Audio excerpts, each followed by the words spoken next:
hello, welcome everyone. I'm Mimi Kirk. I'm helping the Institute for Middle East Studies at George Washington University with these Arabic language teacher workshops.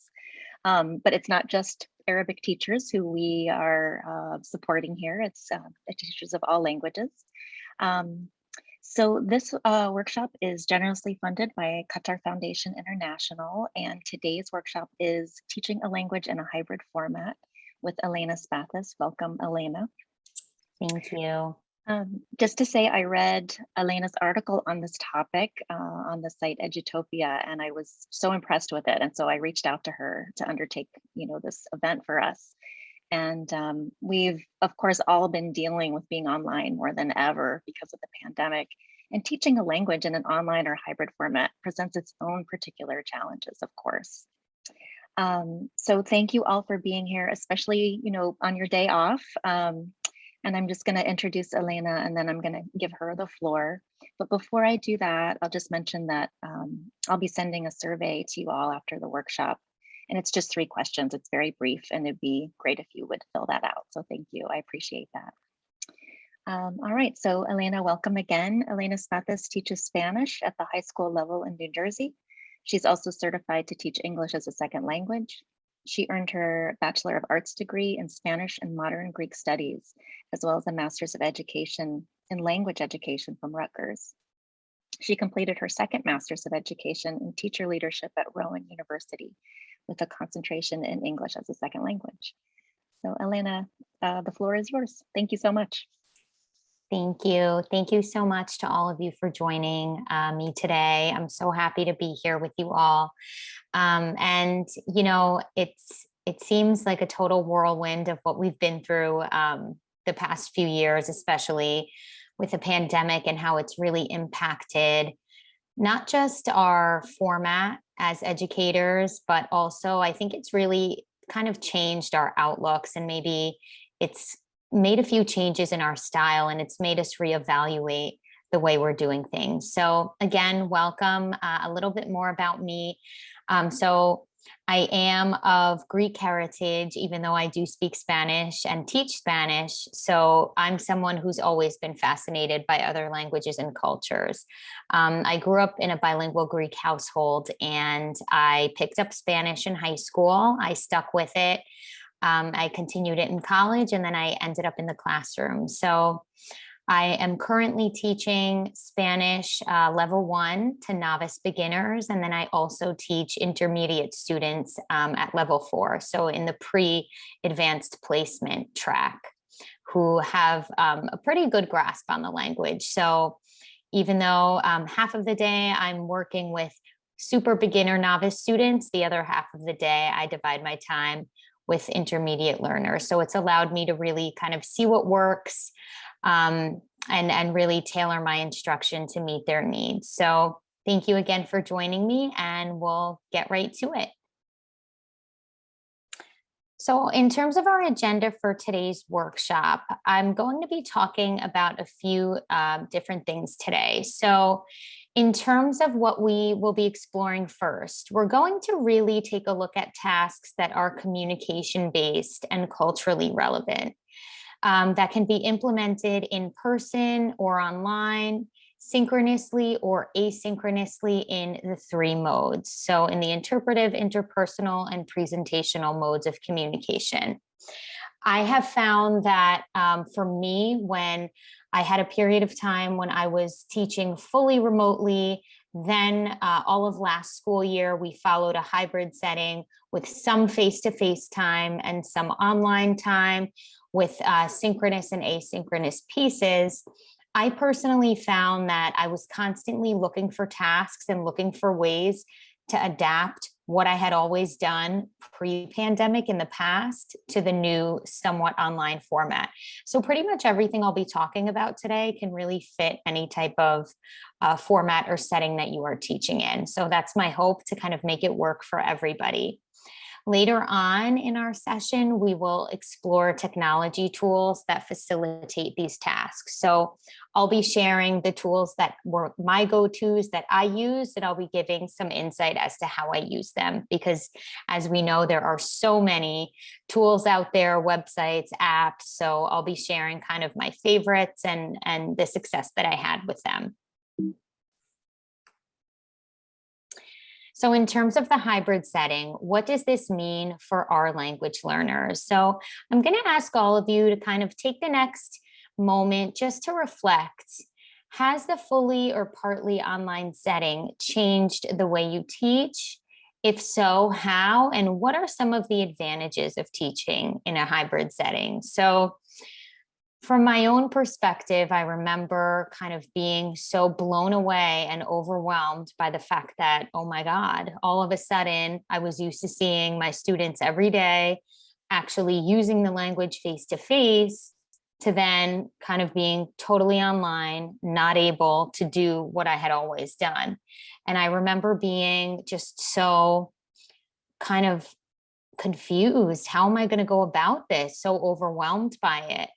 But after some practice and after some time, I was able to see some advantages of teaching in this setting. For example, it occurred to me that, you know what, some tasks, not everything needs to be face to face. My students can have the independence, and I want to build that independence, that they can do things without me constantly micromanaging them and looking over their shoulder, right? So especially for high school students, where my ninth graders, sometimes it feels like they might be sixth grade, but I'm trying to really build some of their independent skills. So maybe it's changed the way you've taught, maybe not, but I personally felt that I could start to see some of the advantages with this. And these were kind of my daily lesson goals. So for me, every single lesson that I had, I wanted to make sure that I had some type of piece that was interpretive. So I wanted my students to be reading or listening in the target language, doing some type of reading comprehension or listening comprehension activity. Then I always wanted to integrate a level of interpersonal tasks, so two-way speaking or two-way writing in the target language, and then presentational one-way speaking or writing. So in terms of the communicative functions of reading, listening, speaking, or writing in the language, my goal would always be, okay, let me try to get my students to be doing the majority of those tasks in our single class period. Let me try to get a little bit of everything in there. So when I was in the hybrid setting and I had limited face-to-face time, I felt that it was really important to make the most of that. So when I was seeing my students face-to-face for only a couple of hours a week last year, I felt that my most important missions were to build rapport and also to introduce the key new concepts when I was actually with them. So today I'm using a Google Slides presentation, and for all of my units and lessons, I use Google Slides as well. And I found that to be a really easy way for me to stay organized, also because it didn't make a difference if I was in the classroom with the projector or on my computer. So Google Slides is kind of my basis for all of my lessons and all of my planning, also because it allowed me to see that flow and that sequence from year to year. It's the most convenient tool for me. And then my school's learning management system is Canvas. I know that Canvas is a popular one, but there are also a bunch of other, I know Google Classroom is also used by a lot of people. Blackboard is another one. So mine was Canvas, but again, all of the activities I'm going to be talking about today and tasks, it doesn't matter what learning management system you're using.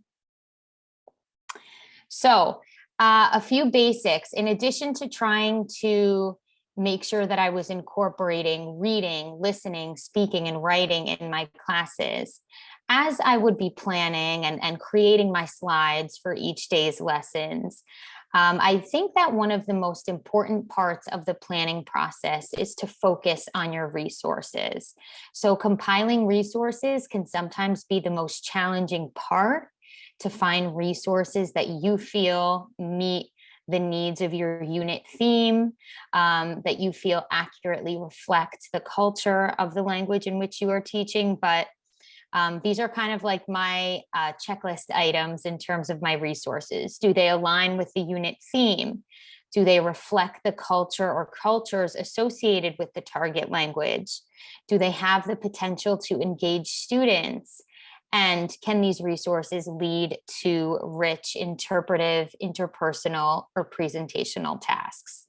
So those are kind of all of the things that I think about as I'm trying to organize my resources for what my students will be using and exploring in our class time, whether we're online, whether we're in person.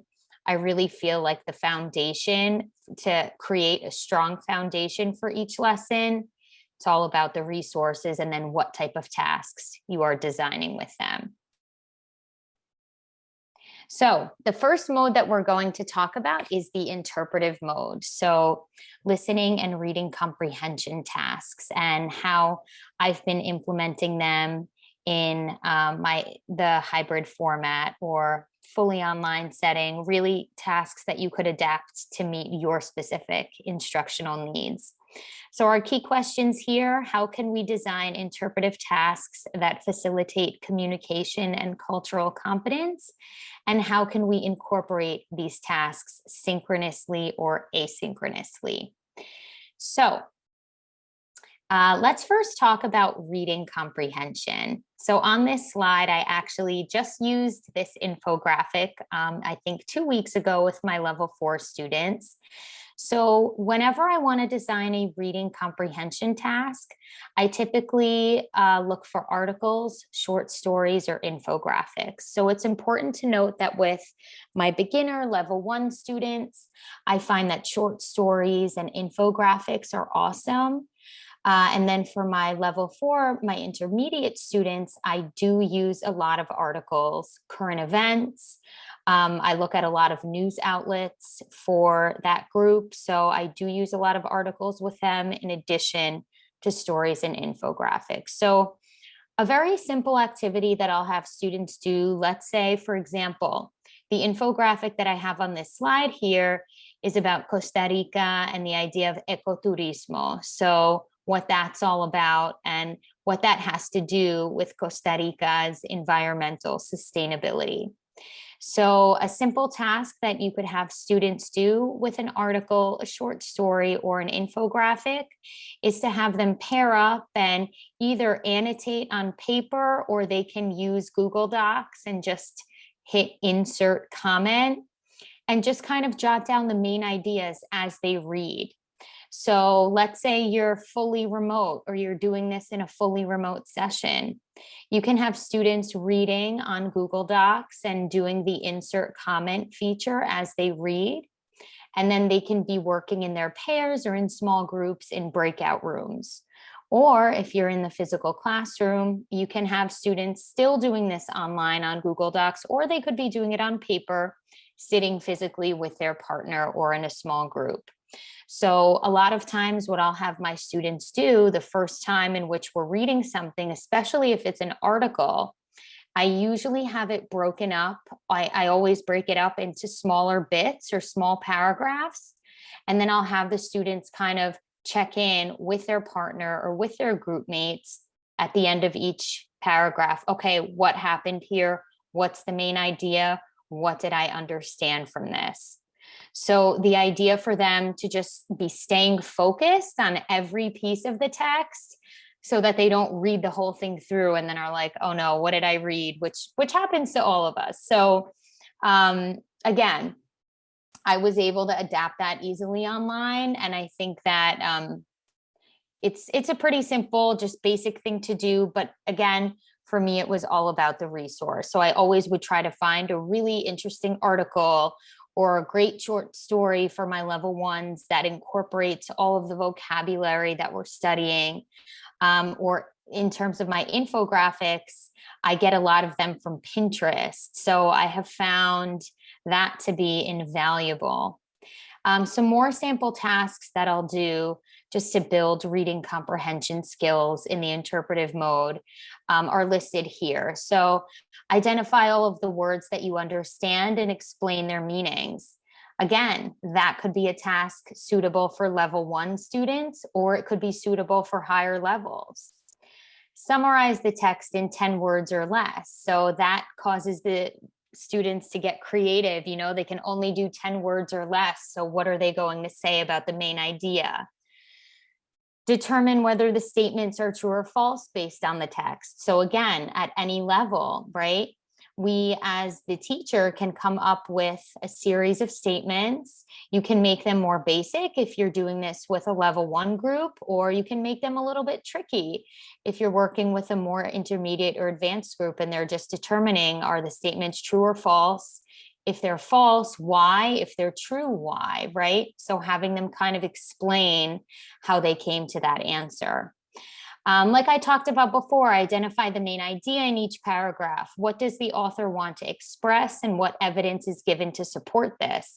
So for that one, many times with my level 4 students, for example, when we do a unit on immigration and I have some opinion articles that I present them with, oftentimes I'll ask them, what do you think the author is trying to convey here? What is the author's opinion on this issue? And why do you think that? What evidence from the text can you find that's showing the author's opinion? And then again, how does the text reflect the target culture and how does it compare to your own? So that one is, I would say that's a question that can be more applicable to the intermediate or advanced groups, but that's something that I constantly am doing with them. So really kind of choosing reading or choosing texts rather that reflect the culture or cultures associated with the target language. In terms of listening comprehension, so every year, without fail, building listening skills and listening comprehension is the most challenging for my high school students. Oftentimes they'll hear the audio or they'll watch the video clip and they'll be like, oh my God, they're speaking so fast, or they used words I didn't know, or the pronunciation is different than yours, you know? So it's super important though, and I tell them all the time, you have to adapt to the fact that every speaker of Spanish can be from a totally different place geographically, right? And one person's pronunciation is not another's, just like in the United States. In terms of listening comprehension, I love using podcasts. I found more success using podcasts, obviously, with my intermediate kids. But for my novice students and for my intermediate students, I love going on YouTube and looking up commercials in the target language. So, for example, every year around Christmas season, with my level 1 students, I find a series of holiday commercials, one from Argentina, one from Mexico, one from Costa Rica, for example, and I'll have students I'll come up with a series of true false or basic comprehension questions, but I'll expose them to that. And then we'll kind of talk about little cultural differences that we see between them. But commercials are great for listening comprehension because they're short. And then in terms of other video clips, so there are so many great video clips that you can find on YouTube, or a website that I use to find video clips on a variety of topics is This Is Language. This Is Language has videos available in Spanish, Italian, and French, I believe. I wish they had more, but that's another great place to look. And with these video clips, you could do cloze activities, comprehension questions, reaction shares, even for the commercials that I talked about before. Let's say I'm showing my intermediate group some commercials that relate somehow to our unit theme. For example, one commercial that I watched recently with my level 4 students, since we're currently studying the environment and global warming and climate change, was a campaign from Buenos Aires, Argentina, urging people in the community to start separating their trash, and a little bit about recycling and separating glass from paper products, from plastic, etc. So I asked them, not only, what is the commercial about, but also share your reaction. Do you think that this campaign is something that would work here? Do you think that the message is clear? Do you agree with this message? Why or why not? So there's a lot that you can do for students to also incorporate their own opinions. And then for my level 1 students, a simple task that I like to do is a dictation. So, for example, when we study our unit on school life and daily life, I'll read a quick a sample paragraph on student schedule. So it's incorporating all of the vocabulary and the verbs that we're currently studying. I'll read the text out loud. Students write down what they hear. And then at the end, they compare with a partner. And then I present them with the original text so that they can see, oh, did they get all of the words that I said? Did they hear all of them? So another activity that I do with my level 1s to build the listening is the listen and draw. So this can be done on paper, or this can be done on Pear Deck digitally, which I'll be talking about a little more later, but I'll read a description and students draw what they understand, and then they can retell what they've drawn. So I try to include a bunch of listen and comprehension tasks for all levels here. Just to go back to podcasts. Podcasts are great if you want students to really kind of listen to a story rather than just quick, straight up comprehension.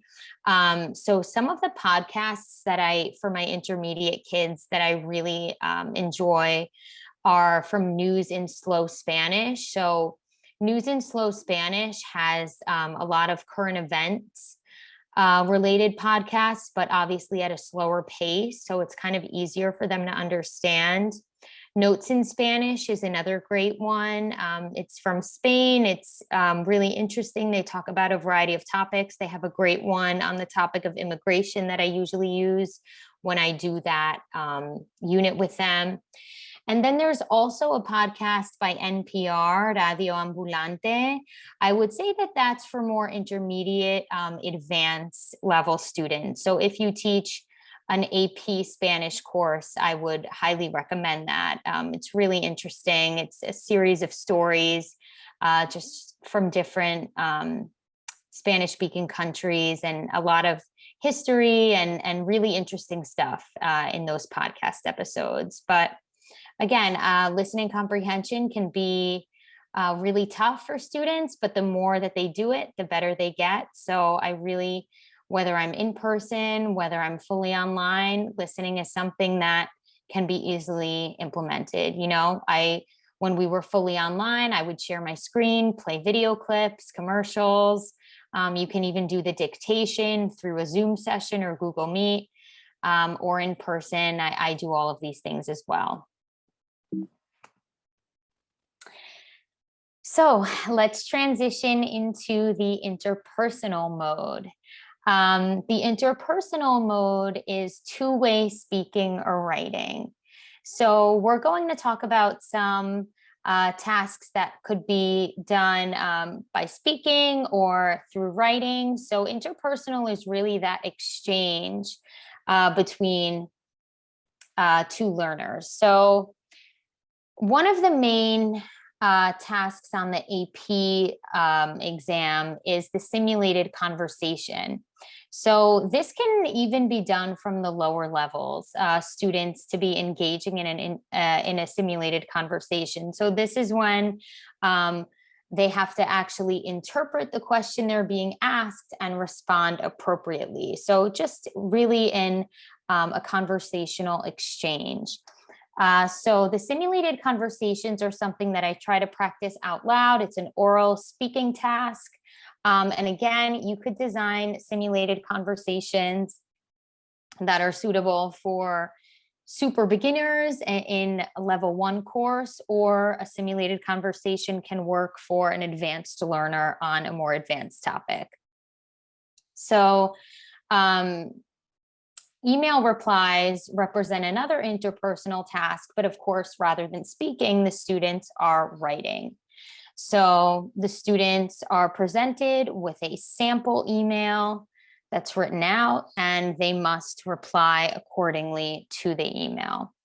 So that's another, the formal email task is another AP task. So again, even from level 1, we can train students to prepare for an advanced level task.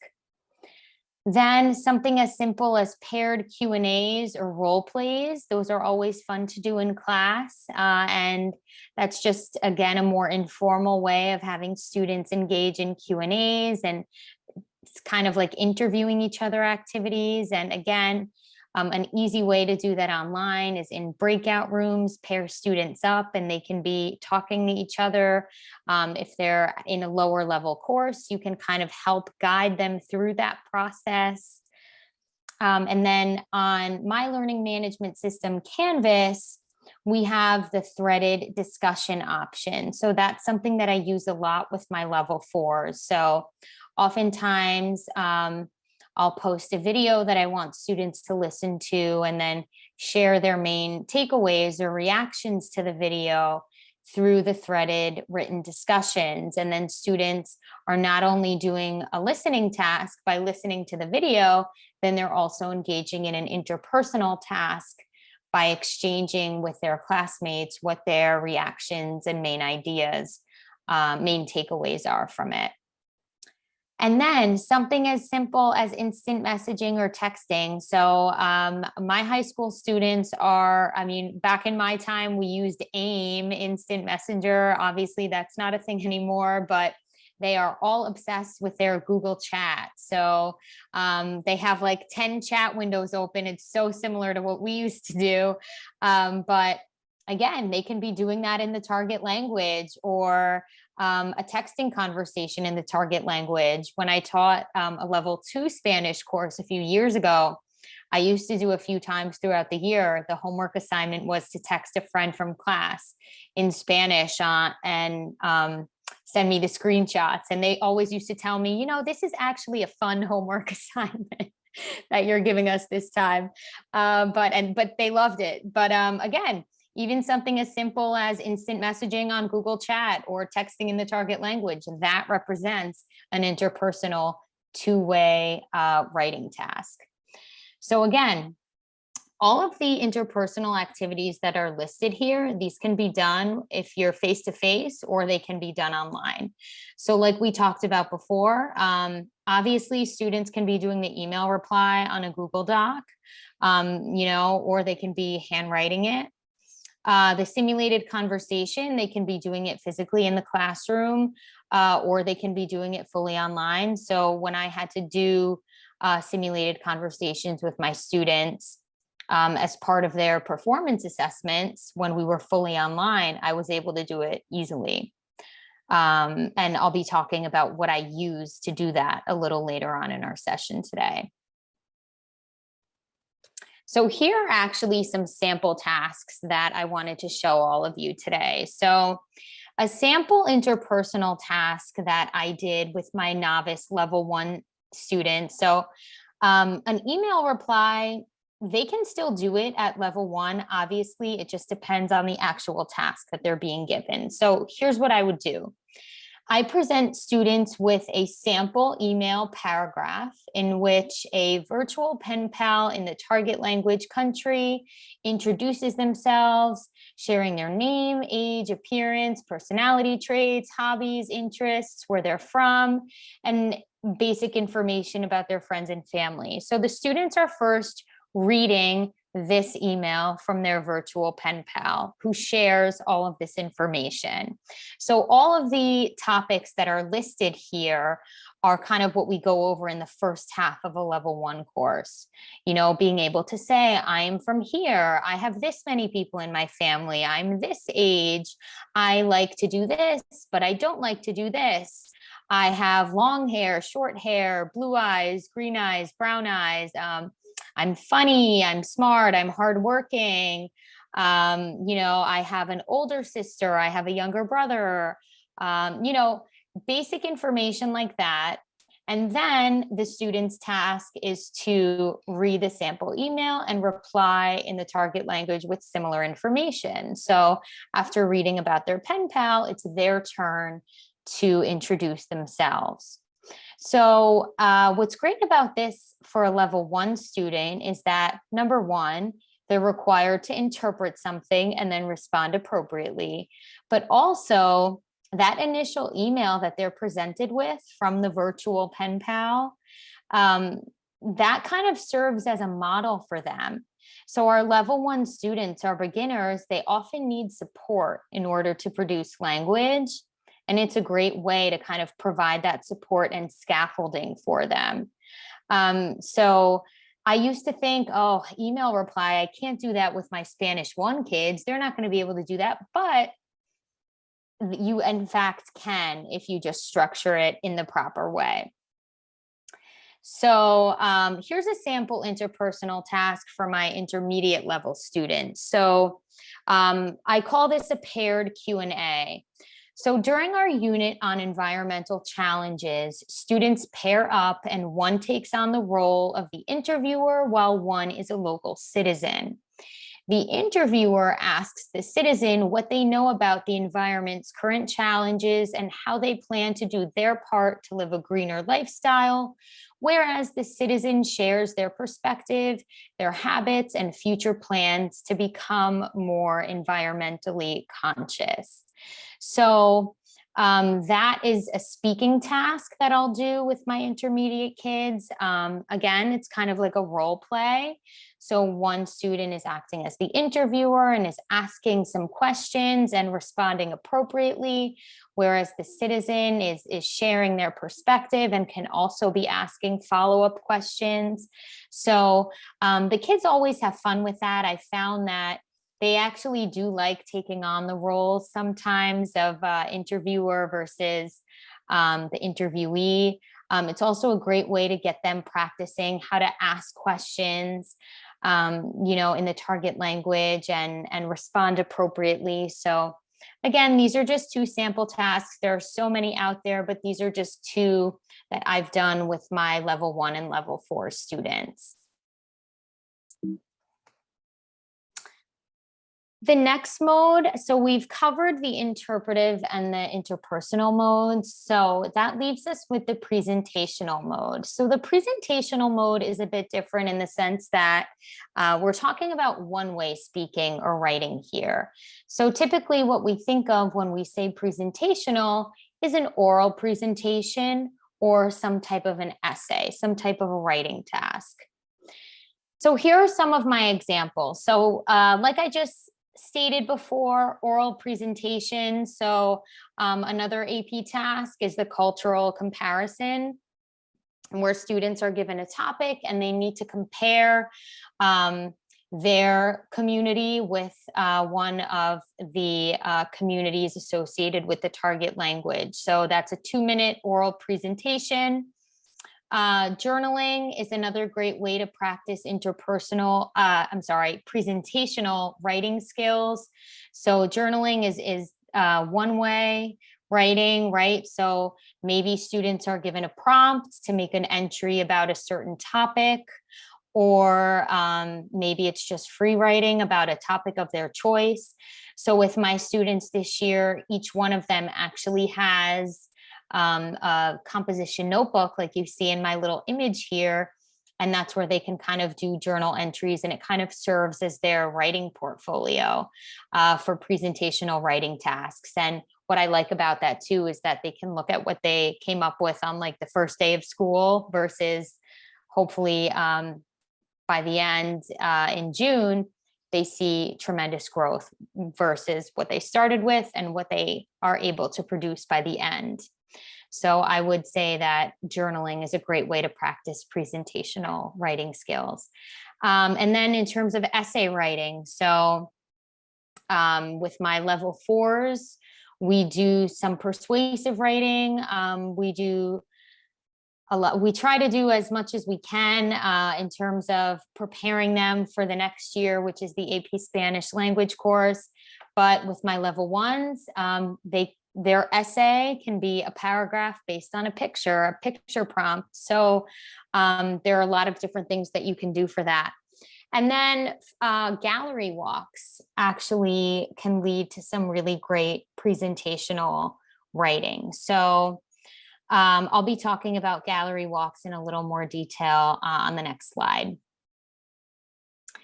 So in terms of a presentational sample task, here's a speaking task for my level 1s. So students record a 1-minute video in which they share information about their daily schedule at school. They share basic information about their classes, expressing their favorites and least favorites, detail at what time they go to each class, and share their after-school activities and plans. So a great tool for recording videos is Flipgrid, which I'll get to in a few moments. But presentational speaking for my beginners, usually, a minute is kind of our goal. For my intermediate kids, 2-minute presentations are typically what we're practicing for, which sounds like such a little amount of time. And then as they see when we get started, my level 4s, they always get to 1.5 minutes of speaking. And then they're like, oh my God, it's so hard in the last 30 seconds of the presentation. So that's always fun with them. But I want to actually talk about a presentational writing task that I do with my intermediate group. So this is a gallery walk, like I mentioned before, and gallery walks can really work for any topic, but I'll talk about the one I do when we study art. So in a unit on art, students explore sample cubist works by Picasso posted around the room in groups. So in written form in their notebooks, students explain why each work is representative of the Cubist movement and form interpretations as to what the main messages are or what the ideas are behind each work. So they kind of write out their own interpretations. So I kind of do it like, okay, now you guys are acting as the experts. What's the interpretation behind this? And it allows them to get a little creative in their groups, and it's a fun thing. But gallery walks, even though online, it took some creativity to come up with it, it can be done online as well. So again, even the first task that I talked about, the video presentation, any type of oral presentation, you can have students do in front of the classroom, or you can have them do in the classroom on a website, or in the fully remote setting. This can be an asynchronous task that they're recording on a website like Flipgrid. Then for the gallery walk, so I typically like to do this in the classroom because I literally tape different artworks around the room, and students travel to each work of art in their group, and they're writing and they're looking. But online, you could easily do this on Padlet or through Google Docs, and students are just kind of jotting down digitally or speaking about it in a breakout room. It can be done kind of either way. So I think we can all agree. I felt that this quote really resonated with me, but just in terms of the fact that we have kind of been in a situation the past 2 years where we didn't really have much of a choice about being online. So technology will not replace great teachers, but technology in the hands of great teachers can be transformational. I thought that that was a great quote by George Couros. Really, that kind of brought to light the fact that, even though sometimes it might feel a little bit harder to teach a language in a fully online format, it can also be pretty amazing to see what students are able to produce. So in terms of tech tools, there are a lot of different tech tools out there. So I ask all of you to maybe think about what some of your favorite tech tools are and specifically what you like about these tools. Just because I feel like sometimes it's easy to be enticed by all of the new websites and apps coming out. And I felt like during the pandemic, there were so many that I was seeing every day. Oh, a new tool that does this, a new tool that does that. And it's kind of easy to get overwhelmed with it. And it's easy to fall into the trap of, okay, guys, each day we're doing a new tool. I personally found like I had the most success in picking my main tools that I would use and kind of stick to those, but try to use these same tools differently. Just because, at least from my experience working with high school students, my ninth graders, especially coming from middle school, it could be really messy and really overwhelming for them to kind of have them going on this website on Monday and then this website on Tuesday, download this app on Wednesday. It became too much. And then I felt like, what am I really even doing here? Like, who cares if I'm using 15 different tools? I would say the most important thing is to make sure that your task is what you want it to be, and make sure it's communicative, make sure it's culturally relevant. And then the technology tool should simply be facilitating that. So any tool that kind of was making my life or my students' life harder, I was like, no, thank you. So I'm going to be talking to you guys on the next slide about some of my go-to tools. So these were my top ones. I encourage you to kind of jot the names down of these websites or these tools. If you haven't heard of them, check them out after our session and see if you have any questions about these tools. Feel free to contact me after. I'm more than happy to talk to any of you about these. So to start off, Screencast-O-Matic. Screencastify is another similar one, but Screencast-O-Matic was a lifesaver for me when we first started in the hybrid and then fully remote setting. So with Screencast-O-Matic, I was able to pre-record lessons using my Google Slides that I would use in class with my students. I was able to pre-record these lessons for students to view on their own. So this is awesome as an asynchronous task. I would post it.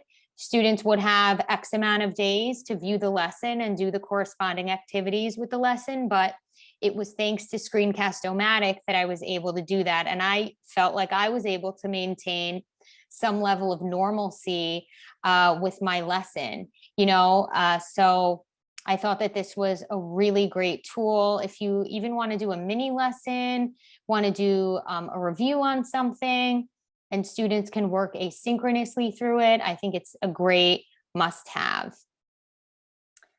Then in terms of Google Docs, so my school district, we don't use Google Classroom, but we use all other Google tools. So I feel like Google Docs is great because it has that easy collaborative piece to it. So students can easily share a document with each other or with their group members, and everyone can be collaborating and working on the same document. So I thought that Google Docs was appropriate for all modes. For me, I just felt like it was great that even if we weren't physically in the classroom together, students could still be working together on a common writing task, for example, or it was easy to do a project, let's say on a Google Slides presentation, because everyone could be working together, editing it together. So again, easy to use in a hybrid setting, easy to use in a fully remote setting. If you're not using Google Docs already with your students, I highly recommend it. A lot of times I would have all of my students join the same Google Doc, and I would have each of them kind of write something, and I'd have a spot for each member of the class. It's a great way to get everyone to participate also, especially the quieter students who maybe won't raise their hand too much. It's great. Then Edpuzzle is another great tool. So on Edpuzzle, students are viewing a video that you have selected, so you can search through YouTube, find a video clip, and then embed questions, respond independently. A great feature of Edpuzzle that I love is that you prevent skipping. So nope, they can't skip through the whole video. They actually have to watch it. And I'm able to ask them a series of interpretive questions, multiple choice, true, false, open-ended, again, appropriate for any level. And I thought that it was really user-friendly. The kids enjoyed it too. I still use it.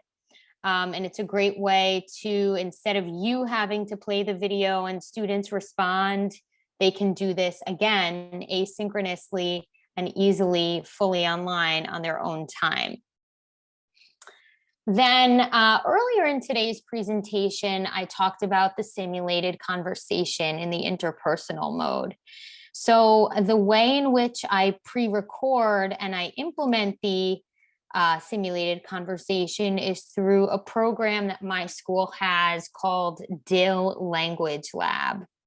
So I understand that this is being used at a variety of high schools and colleges. It's a great tool and it's really worth looking into just because it allows for seamless simulated conversation tasks.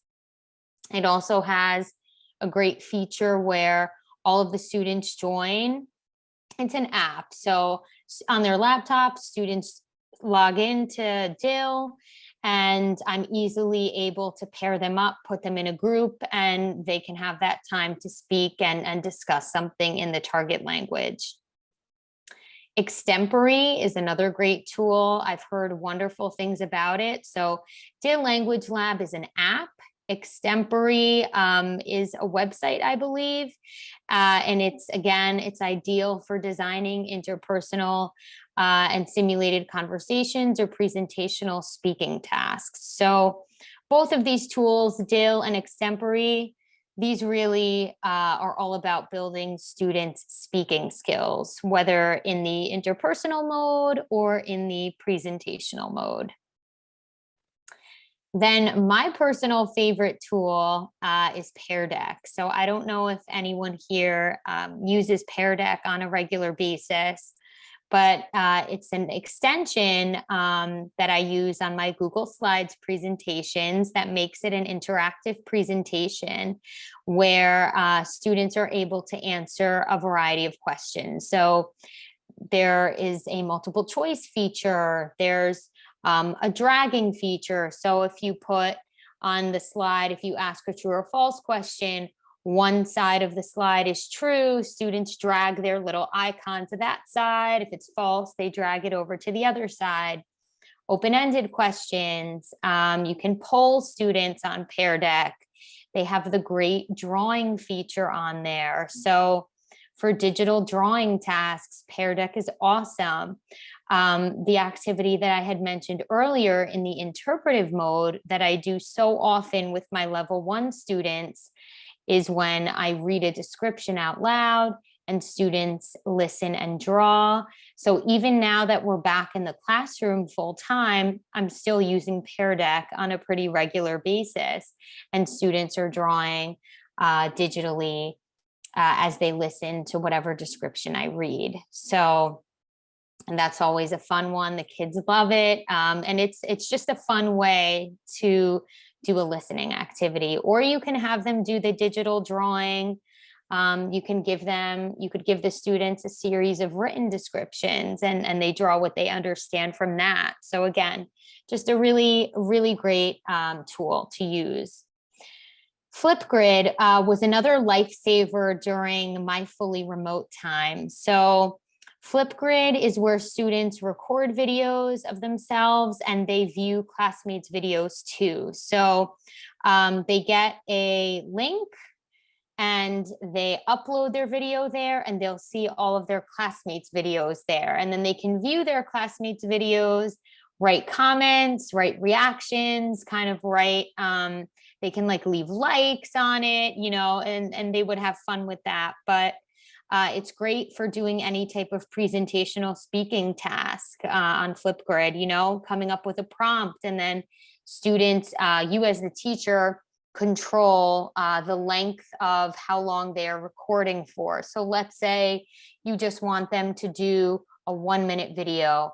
You make the video have the 1-minute setting. If it's a 2-minute video, they speak for the 2 minutes. So great tool that I love using with all levels. I found it to be just so easy to have students record videos, because it used to be complicated. You know, everyone would go record a video using a different tool. Then you would get like 100 emails from every student's file upload, and it would just become a mess. Flipgrid makes it all easy.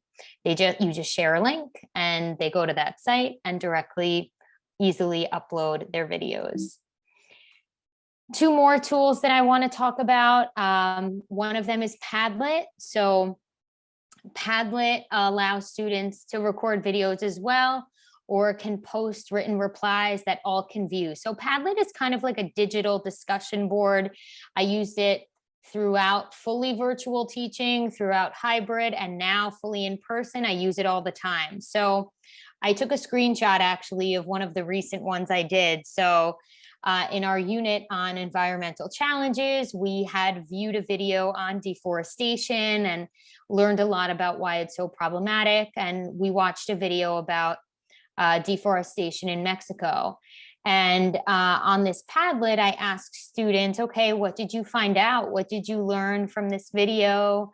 Why does deforestation represent such a serious threat? And why does it occur so frequently? And the students were just able to, again, click on the link, added their names, and then made their posts.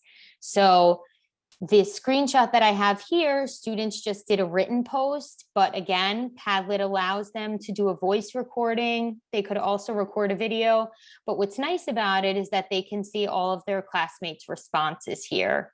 So again, I like to think about it as like a digital discussion board.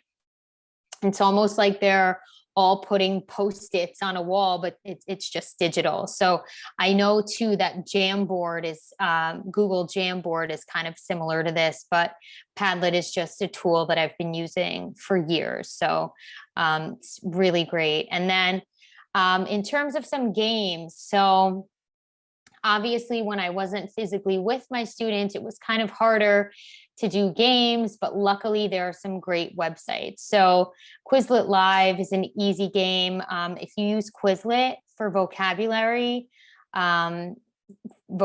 practice for students, doing Quizlet Live is just like you click literally one button, the Quizlet Live button, and it automatically creates the game for you. So students can play individually or they can play in teams.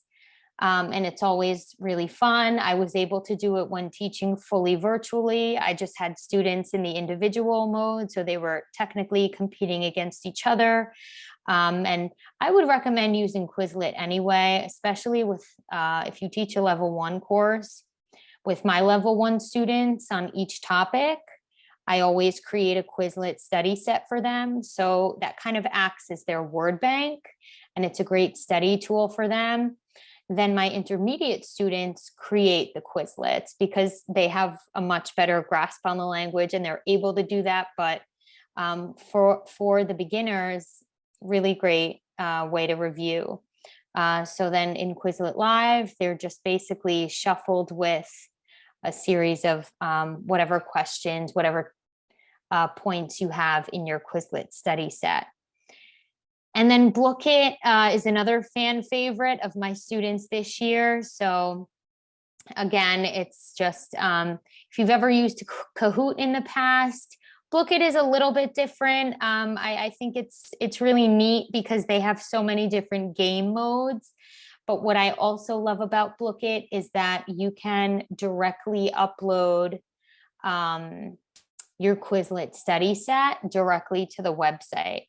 And it's really just easy to do. And as educators, we know that any tool that helps us save time is a tool that we need to use more often, because doing everything from scratch can be really overwhelming, especially if we're teaching a bunch of different courses.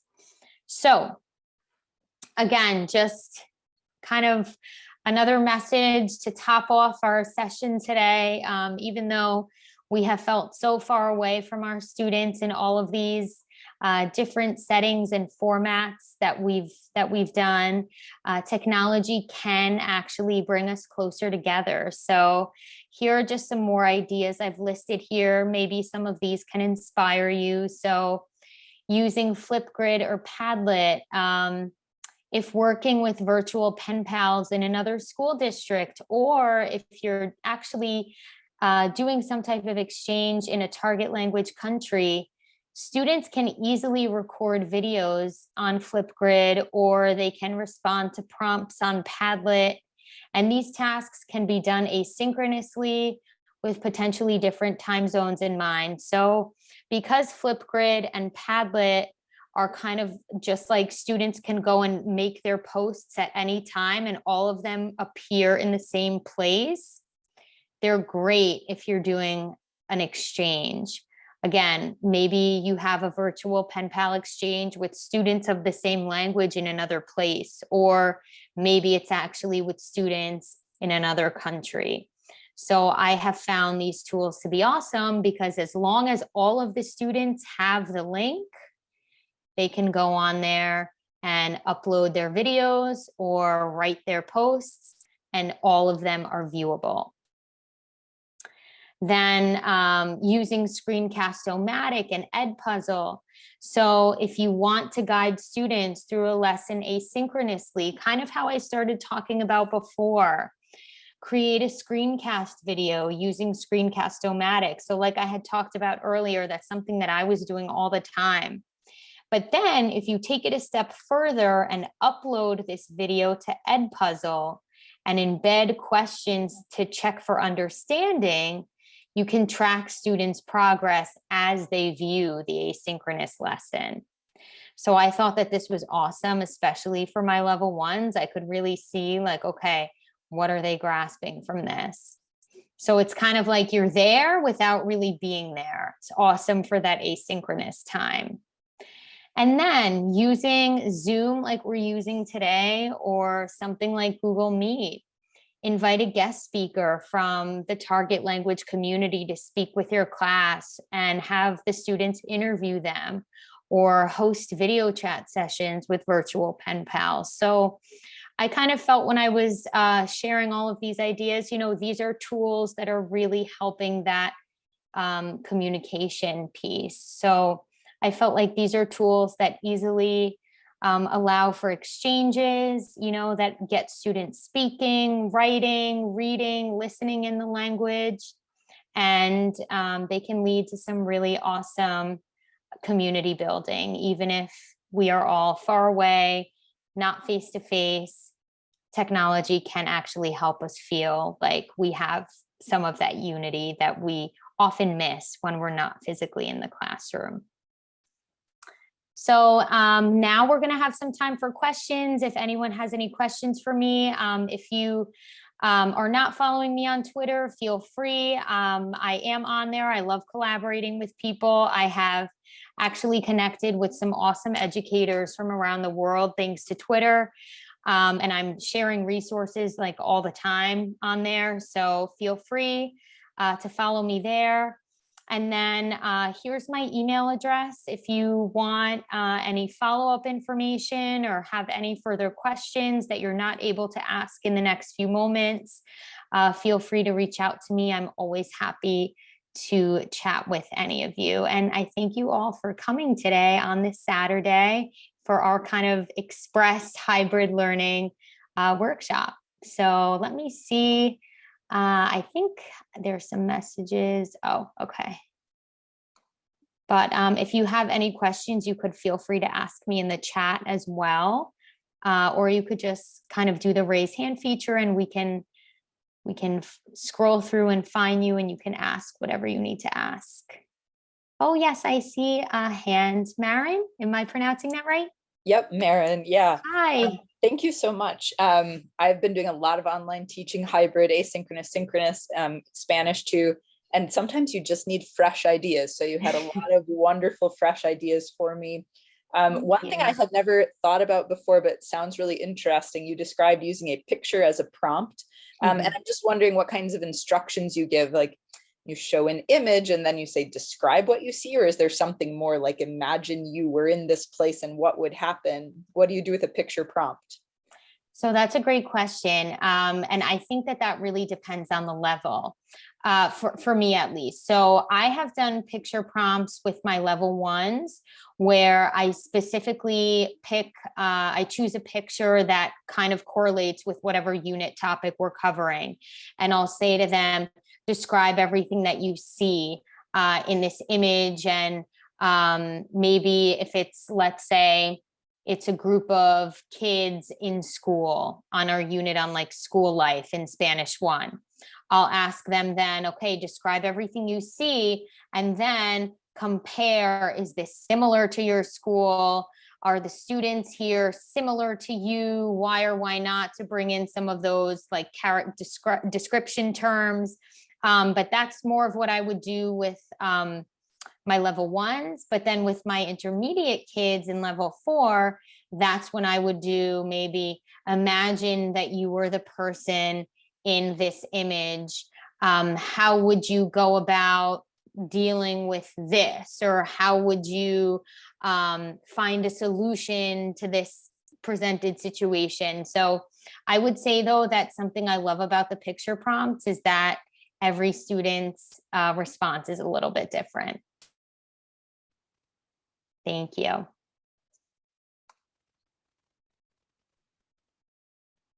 Oh, I see a question in the chat, and yes, I did. So all of last school year, we had a really wacky hybrid schedule where we had all of the students broken into 2 cohorts. So I had kids in cohort A and cohort B. Let's say, for example, Monday was cohort A day. So I would see all of my A groups in person, and then I would be teaching fully online in the afternoon. So we had like in-person class for half of the group. It was like 8:20 to 12 or something like that. And then the afternoon, we had 2 hours of fully virtual instruction.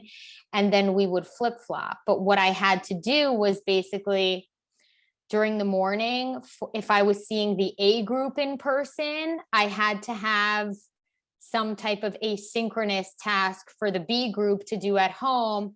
The next day we would flip.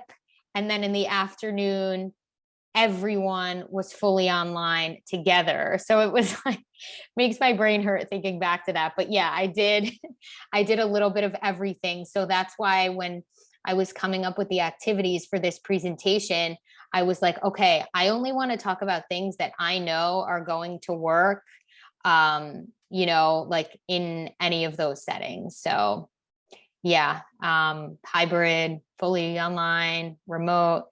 How did I have to adjust in terms of tech? Okay, so I would kind of really aim when I was in that weird schedule, I would aim to do as much of like when I would introduce new concepts and when I really wanted my students to do interpersonal tasks, I would try to do that when I had the face-to-face time.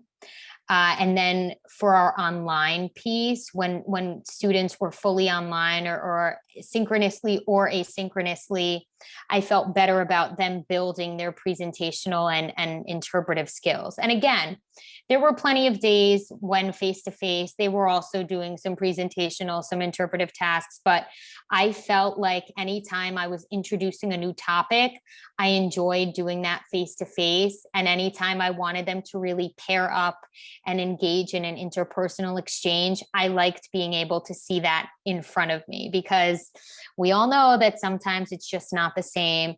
Even if I am technically pairing students up in a breakout room, a lot of times they're in the breakout room hanging out, they'll work for like 2 minutes and then take a little extended break, you know. So I would say I kind of tried to adjust it based on that. And I used a lot of tools like Pear Deck, for example, Flipgrid when we were online, Flipgrid I thought was easy to do the presentational speaking.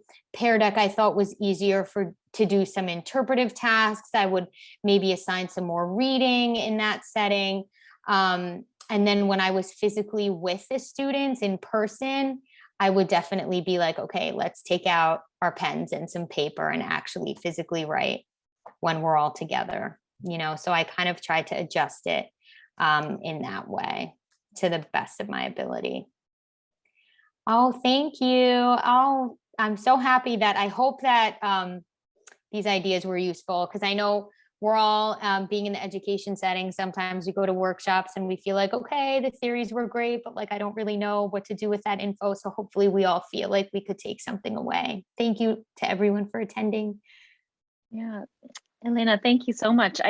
Just thinking about everything that you've just presented, and I think it was super helpful also because it could be done for any language, right? Like you, of course, you're coming from a teaching Spanish, a place of teaching Spanish, but it could be for Arabic, for our Arabic teachers, but any language. And I think that was really, really helpful. And also, thinking about, where we're headed, right? Like, now we're sort of headed back in person, but this was great because, as you said, anything that you presented today could be done in person and remote. And who knows what the future holds. Hopefully we won't have to be dealing with COVID-19 in the same kind of way, but if we have to, there are these really, wonderful ways to teach. So that's, I think, really helpful. So hopefully, inshallah, things will continue to get better, but we'll see. And I think that's it. I just want to thank you again, and thanks to those who are still left on the call and for those who are watching after the fact. Yeah, take care, everybody. Thanks again. Thank you. Okay, bye.